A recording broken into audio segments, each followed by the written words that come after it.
Hé Jamy, devine où je suis aujourd'hui? Je sais pas, je vois de l'eau, il y a du vent, la côte atlantique peut-être? Ah non, plutôt la mer. Je suis dans une ville qui s'appelle la Venise du Languedoc. Ça te dit quelque chose, Jamy? Ah mais oui, c'est 7. Donc du coup tu t'intéresses à la lagune de Thau, Fred? Eh oui, Jamy, allez, rejoins-moi. Je suis sûr que tu as plein de choses à m'apprendre sur cette merveilleuse lagune. J'arrive, il faut partir tôt, en route Marcel.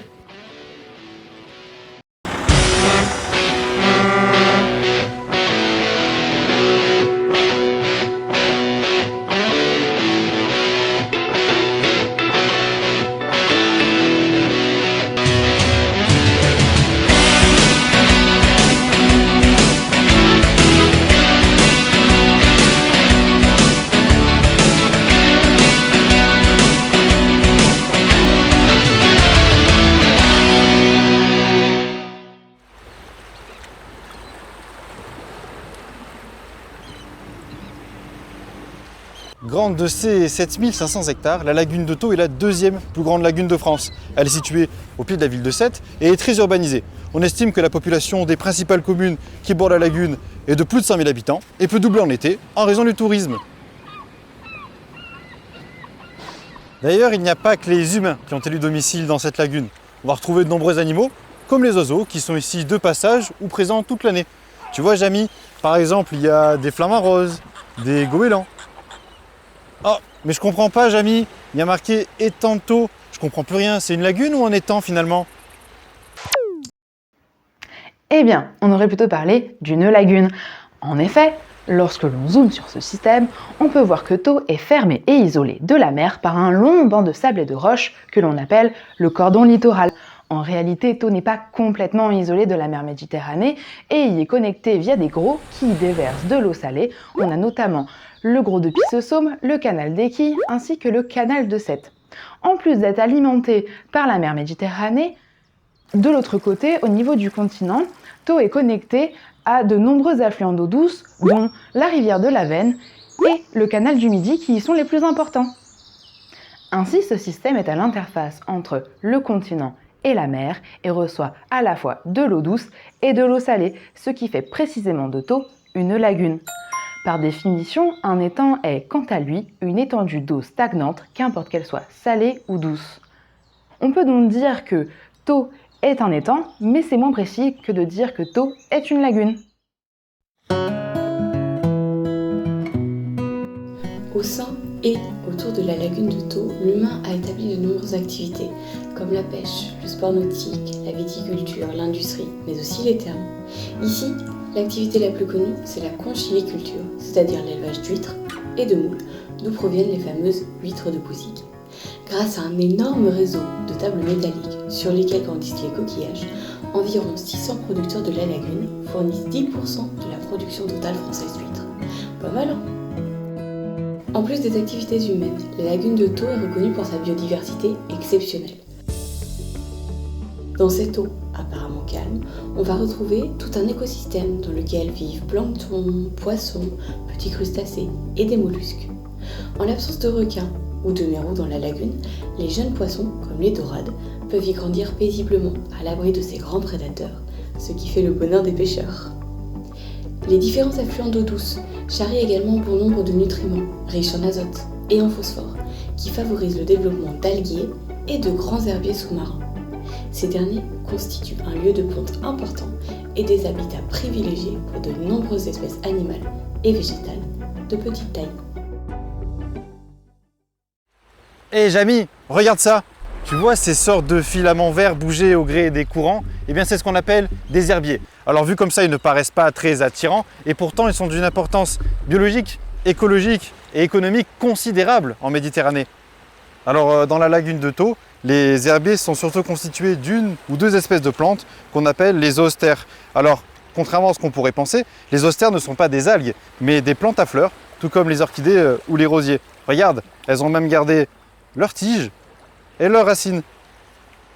Alors ces herbiers sous-marins sont très intéressants car ils produisent une grande quantité d'oxygène et de biomasse. Leur présence favorise aussi le dépôt de particules qui sont ramenées par les gros et les cours d'eau, ce qui va participer à la stabilisation des fonds meubles et qui limite ainsi l'ensablement des ports ou le recul du littoral. Enfin, on retrouve ce genre d'herbier presque tout le long de la lagune, tant qu'on se trouve en faible profondeur.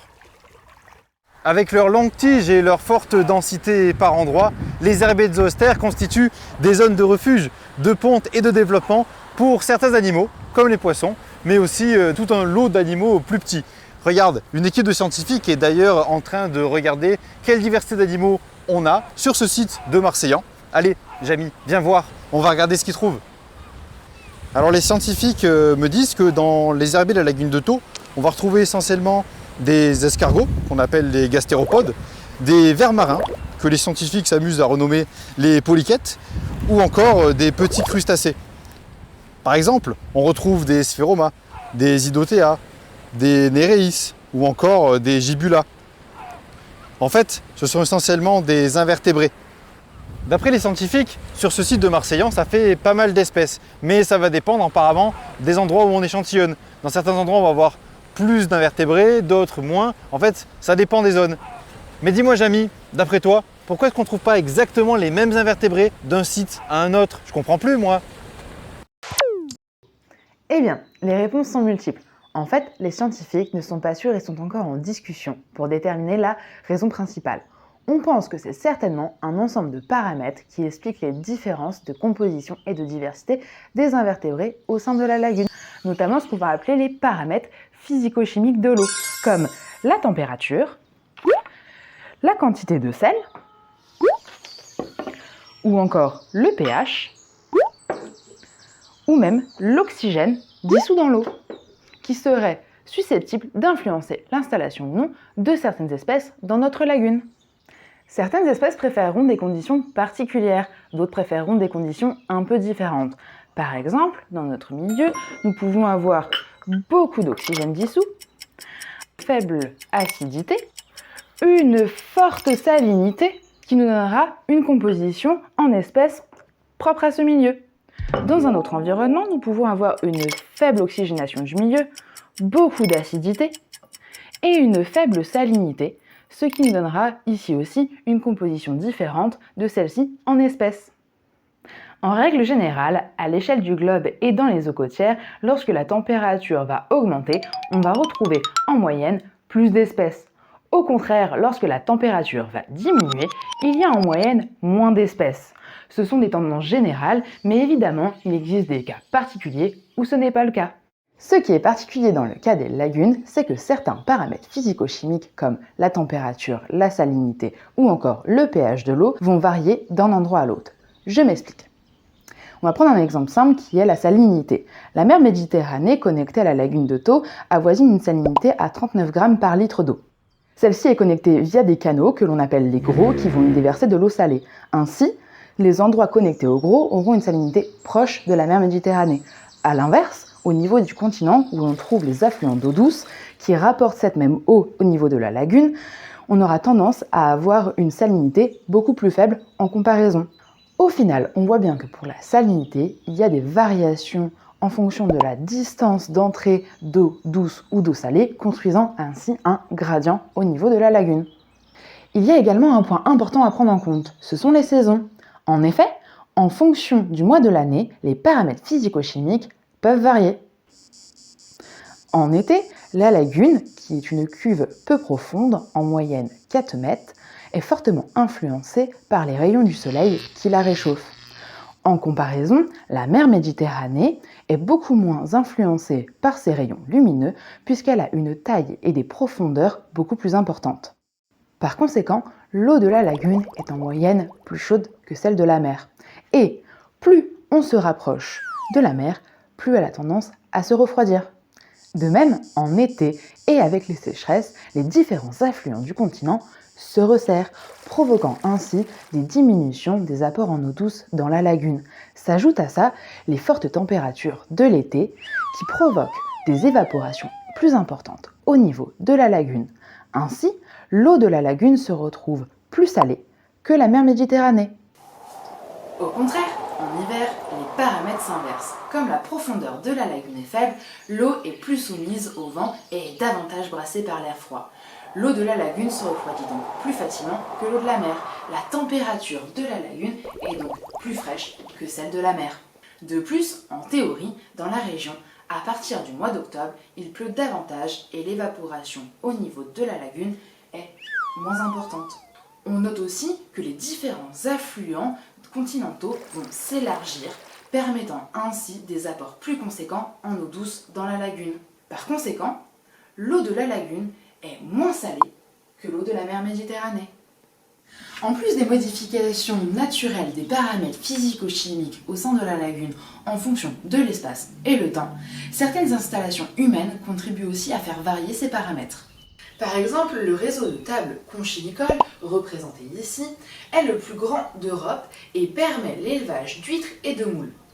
Dans ces endroits, les coquillages sont fortement concentrés, ce qui conduit de façon épisodique à un rejet important de déchets azotés ou phosphatés, représentés ici en rose.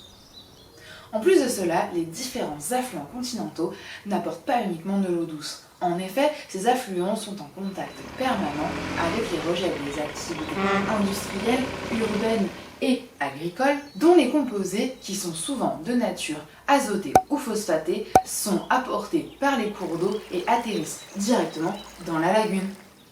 Ainsi, en plus de la température, de la salinité, du pH ou encore de l'oxygène dissous, on peut donc rajouter maintenant les concentrations en composés azotés et en composés phosphatés, qui eux aussi seront variables selon l'endroit où on se situe dans la lagune et selon la période de l'année. Mais à quoi bon étudier tous ces paramètres physico-chimiques, me diriez-vous ? Eh bien, il faut revenir sur les herbiers que nous a montré Fred tout à l'heure et qui sont situés sur tout le pourtour de la lagune, ici en vert. Les scientifiques pensent que c'est la variation de ces paramètres physico-chimiques dans l'espace et dans le temps qui va influencer la qualité des herbiers et ainsi modifier la diversité et la composition des différents êtres vivants qui y ont élu domicile.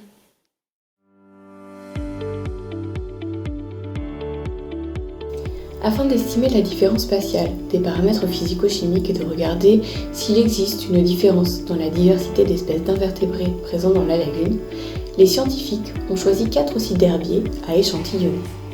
Ils pensent que ces 4 sites sont soumis à des conditions environnementales différentes qui peuvent influencer les paramètres physico-chimiques.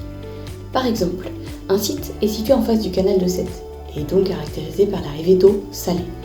De plus, il se situe en plein milieu de la ville, caractérisant ainsi le site avec une pression anthropique importante. Le site de Ballaruc, quant à lui, est proche de la rivière de la Veine, déversant directement dans la lagune de l'eau douce qui peut être chargée en composés azotés et phosphorés. À Marseillon, qui est plus au sud, un site a été placé car la ville possède de grands herbiers à la fois proches d'une entrée d'eau salée, le Gros de Pissaume, et d'une arrivée d'eau douce importante, le canal du Midi. Pour finir, le site de Metz est quant à lui à proximité des fameuses tables conchylicoles, ainsi que du ruisseau de Pallas et du Sesquier, dont l'ensemble est suspecté d'apporter des éléments chargés en azote et en phosphore.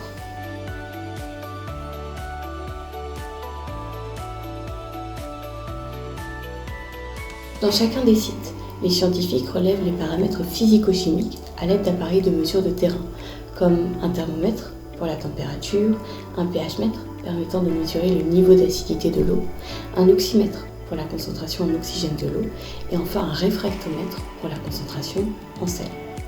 Ensuite, ils vont échantillonner à l'aide d'épuisettes les invertébrés vivant dans les herbiers, pour ultérieurement les identifier et savoir quelle espèce se trouve sur quel site. Ces mesures des paramètres physico-chimiques et de la diversité des invertébrés ont lieu sur 2 saisons, pour ajouter un aspect temporel à leur étude.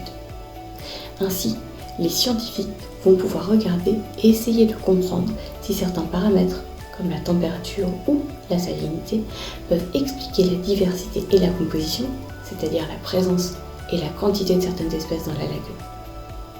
L'utilisation de plusieurs sites, ainsi que des relevés sur 2 saisons différentes, vont permettre aux scientifiques d'ancrer leur étude des invertébrés vivant dans les herbiers dans un cadre spatio-temporel, puisque les paramètres peuvent varier spatialement d'une zone à une autre, mais aussi temporellement entre plusieurs mois de l'année.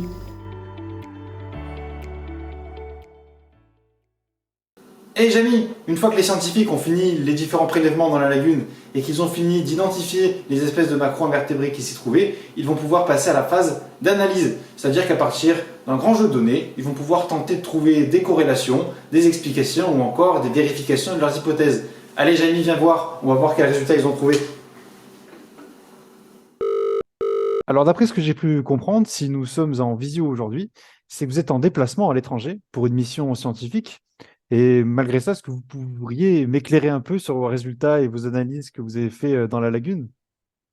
Alors globalement, c'est assez simple. On fait plusieurs tests pour vérifier la dépendance de certains paramètres par rapport aux différents types de diversité. Mais je comprends pas, pour moi la diversité, il n'y en a pas plusieurs types, il n'y en a qu'un seul, c'est le nombre d'espèces, non? Alors oui, vous avez raison. D'ailleurs, quand on a comparé ce nombre d'espèces par rapport aux paramètres physico-chimiques, on a trouvé un coefficient de corrélation de 49%. Mais ce qu'il faut savoir, c'est que parmi ce nombre d'espèces qui vont composer une communauté d'un site, on peut avoir différents types d'espèces à l'intérieur pour un même nombre d'espèces. Donc, ce qu'on a cherché à caractériser, à évaluer par la suite, c'était est-ce qu'il y avait des différences au sein même de la composition de ces nombres d'espèces. Et quand on a fait ça, et qu'on a comparé ces différences avec les paramètres physico-chimiques, on a trouvé un coefficient de corrélation de 33%. Mais ce qu'il faut retenir dans tout ça, c'est que globalement, le paramètre qui était le plus structurant, explicatif de ces différences, ça a toujours été la salinité. Ok, je comprends mieux, merci beaucoup. Mais si c'est 33% et 49% pour la diversité qui sont expliqués par ces paramètres physico-chimiques, ça veut dire qu'il y a aussi toute une partie qui n'est pas expliquée par ça, non? Oui, c'est exact. Et on a fourni plusieurs hypothèses. Il peut s'agir notamment du substrat, de certaines sources de pollution, comme les rejets chimiques issus de l'agriculture, ou bien les pressions touristiques, mais aussi d'autres facteurs qui sont non liés à l'activité humaine, comme les courants, par exemple. Mais pour rien vous cacher, une fois qu'on sera rentré de mission, on a prévu de venir confirmer nos résultats avec une étude plus longue, sur 1 ou 3 ans, avec un plus grand nombre de sites. L'objectif de cette étude sera de venir confirmer les résultats de l'étude préliminaire et de préciser notamment ces hypothèses avec un plus grand nombre d'échantillons et donc un plus grand nombre de variables à tester. Bon, ben, je vous remercie beaucoup pour ces précisions et je vous souhaite un bon courage pour la suite de votre expérience. Je suis impatient en tout cas de connaître les résultats de cette nouvelle étude alors. Merci à vous et à bientôt. Bah dis-moi Jamy, alors, c'est quoi notre prochaine destination? Bah, je sais pas, j'ai bien envie de continuer sur les habitats sous-marins. Qu'est-ce que tu penses de la Polynésie française? Et ses coraux? Ah bah oui, bonne idée. Allez Jamy, Marcel, chauffe, on y va.